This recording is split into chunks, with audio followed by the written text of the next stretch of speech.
চলছে টি-20 বিশ্বকাপ। আজ অনুষ্ঠিত হয় বিশ্বকাপের দুটি ম্যাচ, যেখানে দিনের প্রথম খেলায় আফগানিস্তান নিউজিল্যান্ডকে হারিয়েছে 84 রানে।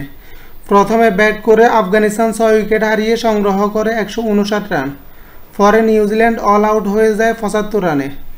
অপর খেলায় শ্রীলঙ্কাকে 2 উইকেটে হারিয়েছে বাংলাদেশ। প্রথমে ব্যাট করে শ্রীলঙ্কা 9 উইকেট হারিয়ে সংগ্রহ করে 124 রান। পরে বাংলাদেশ সেই রান টপকে যায় 2 উইকেট হাতে রেখে। 15তম ম্যাচ শেষে জানিয়ে দিচ্ছি টি-20 বিশ্বকাপের সর্বশেষ পয়েন্ট টেবিল। গ্রুপ এতে শীর্ষে অবস্থান করছে ইউএসএ, দ্বিতীয় অবস্থানে আছে ইন্ডিয়া, তৃতীয়, চতুর্থ ও পঞ্চম স্থানে যথাক্রমে অবস্থান করছে কানাডা, পাকিস্তান ও আয়ারল্যান্ড। গ্রুপ বিতে শীর্ষে অবস্থান করছে স্কটল্যান্ড, দ্বিতীয় অবস্থানে আছে অস্ট্রেলিয়া, তৃতীয়, চতুর্থ ও পঞ্চম স্থানে যথাক্রমে অবস্থান করছে নামিবিয়া, ইংল্যান্ড ও ওমান।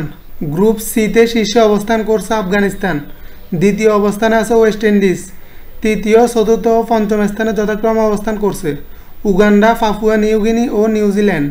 গ্রুপ ডিতে শীর্ষে অবস্থান করছে দক্ষিণ আফ্রিকা, দ্বিতীয় অবস্থানে আছে নেদারল্যান্ডস, তৃতীয়, চতুর্থ ও পঞ্চম স্থানে যথাক্রমে অবস্থান করছে বাংলাদেশ, নেপাল ও শ্রীলঙ্কা।